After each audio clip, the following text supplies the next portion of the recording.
I think if nothing else, you're going to win. We're both doing the competition of sitting professorially with your leg crossed like that. I just realized we're both sitting the exact same way. 3, 2, 1, bro.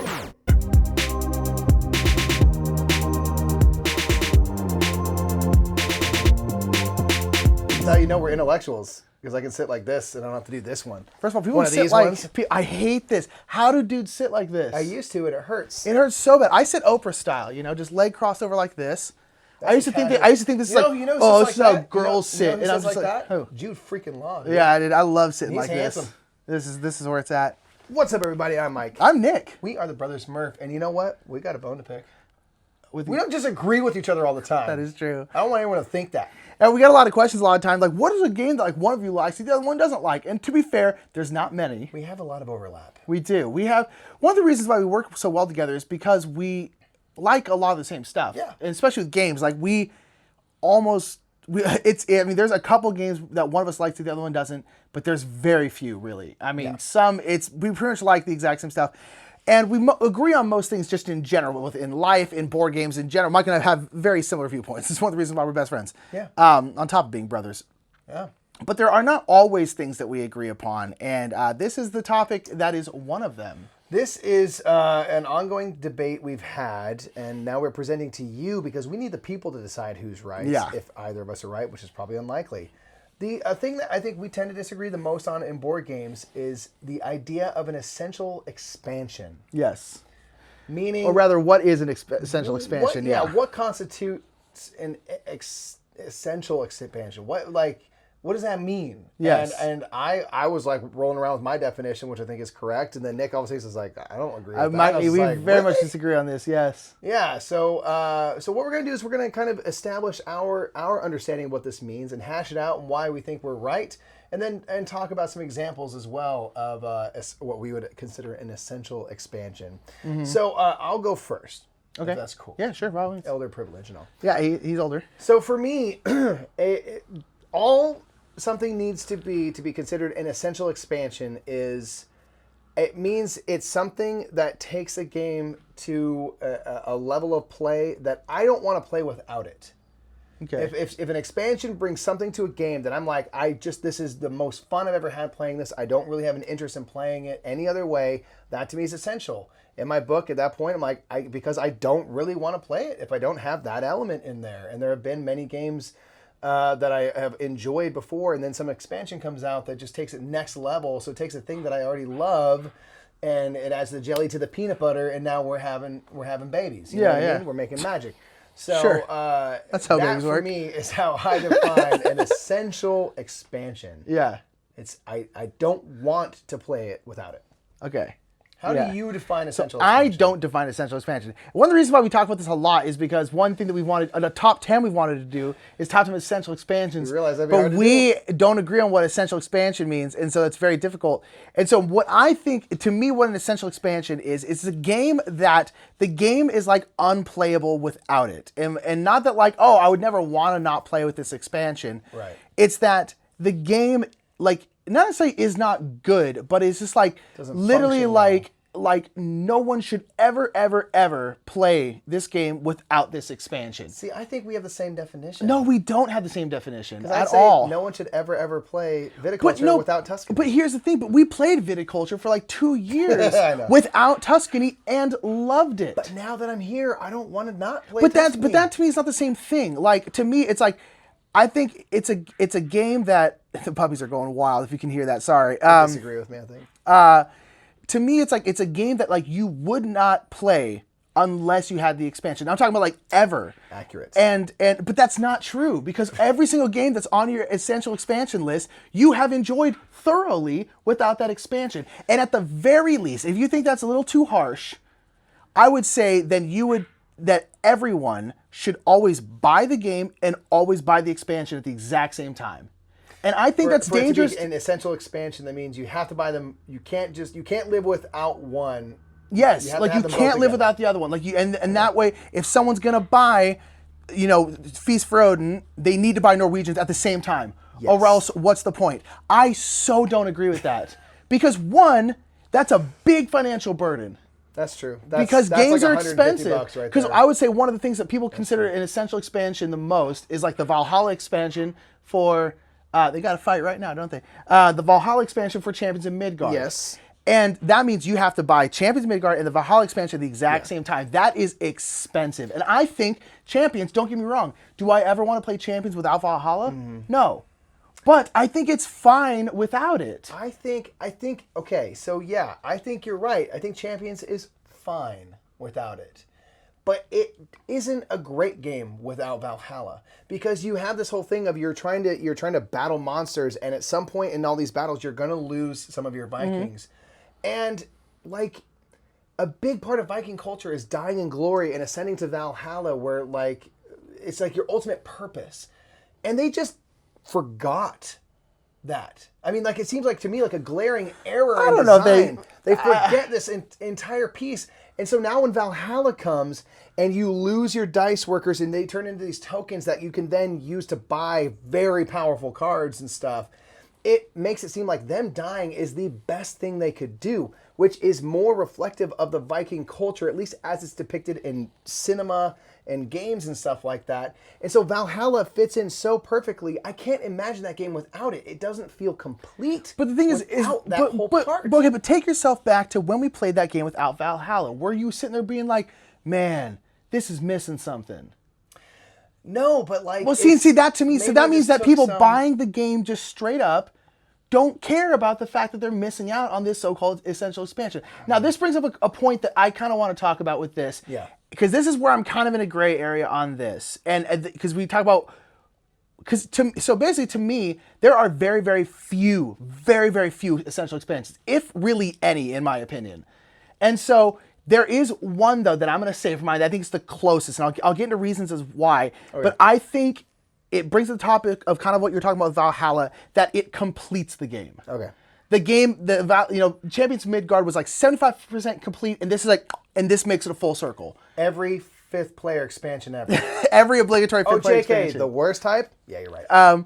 And so that I'm kind of in a gray. I'm like, okay, that may count. If a game, I'll give the example that I'm going to give. What you got? When are we going to go into our games that we think are no, essential? sorry, I thought you were going to give it now. No, I'll say when we talk about that. Okay. But so that's the one time where I think like, okay, I can kind of give on that. Like if it's a game, not to say the game is bad, but this really, I would say, completes the game. But I would say the Norwegians doesn't complete Feast for Odin, or a lot of the other ones that, like Tuscany, I don't think completes viticulture. I just think it makes it better. But making it better to me is not... It elevates. Fixing something is not complete something. So to me, like, the game, we played that game it was our number 2 game anyway before Tuscany. And then Tuscany, for me, pushed it to number 1.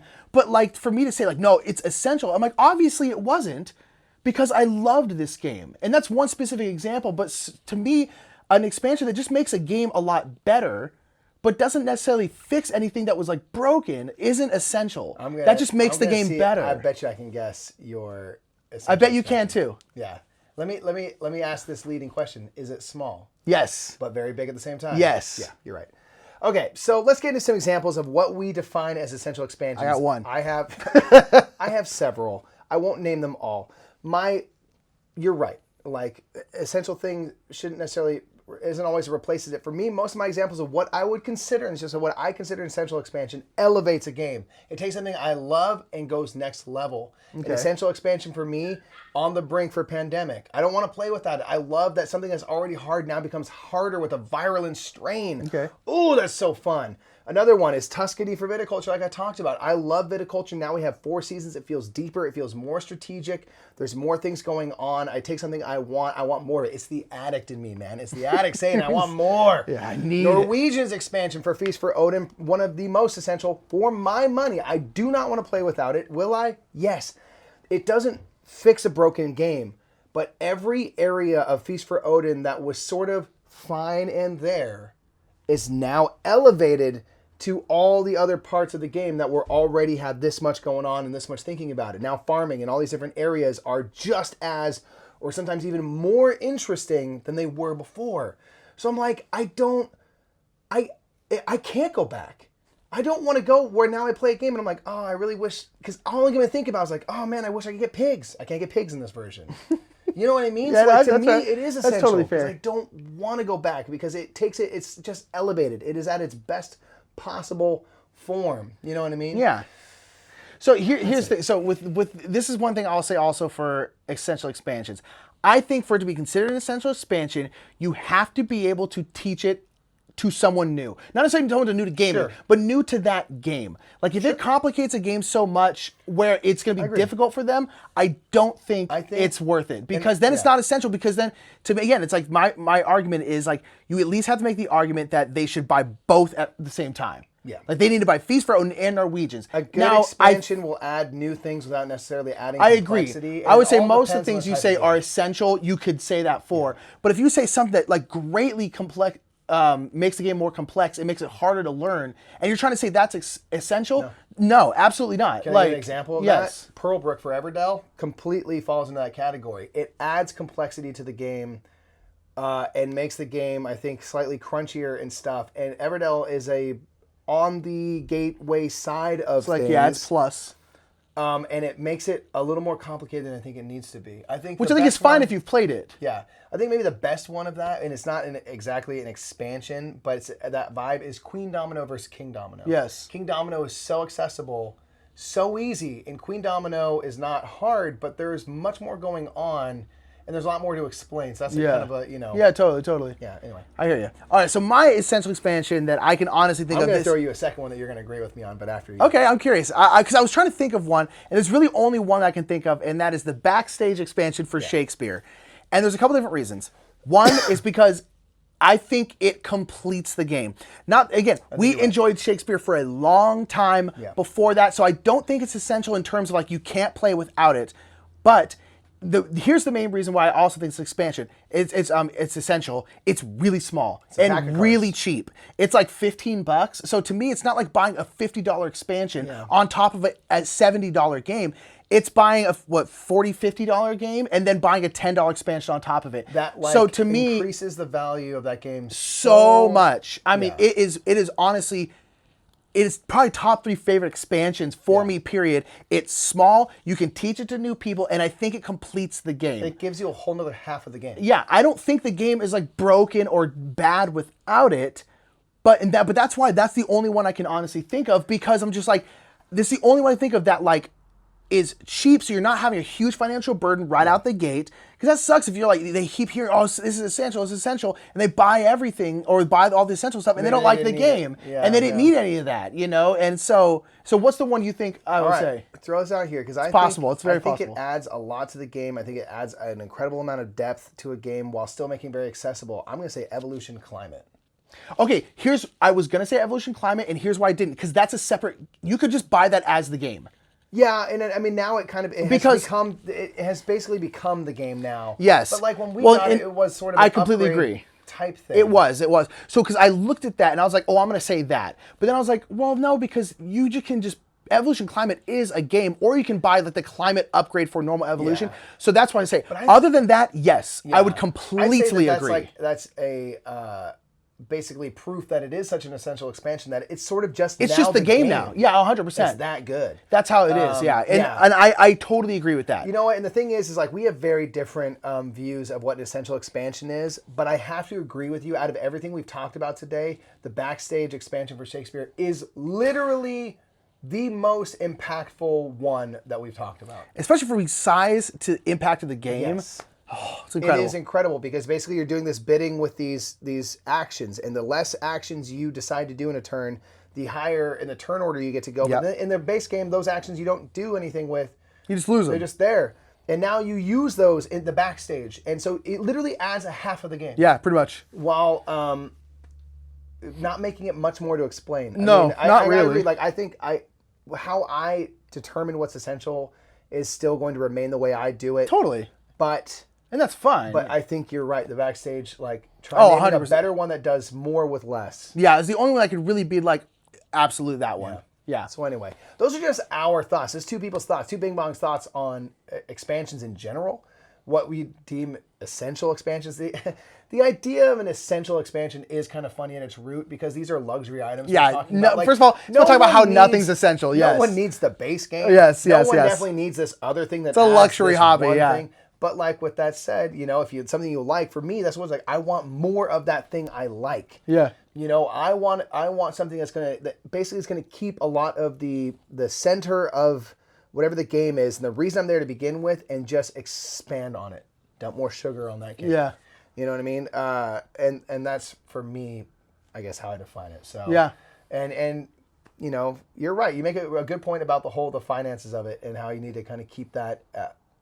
You need to factor that in, and sometimes expansions are as much expensive or as games. more expensive of the game. Yeah. Yeah, and I'm like, okay, like so. Yeah, it's like, I mean, it depends on the game. It's like, but Orleans is like a $60 expansion, and the game is like $67. It's like, it's big, but now that's a massive expansion. So it's like, I get it, but yeah, It all depends on what's in that box. Yeah. But what do you think of essential expansions? How do you define them, and what expansions for you are essential? Put those in the comments below. Put your thoughts in there. If you like this kind of debate thing, this sort of Let us know if you want to do it again. We want to do things like that. We're always trying to look for more kind of the casual on the couch stuff. Yeah.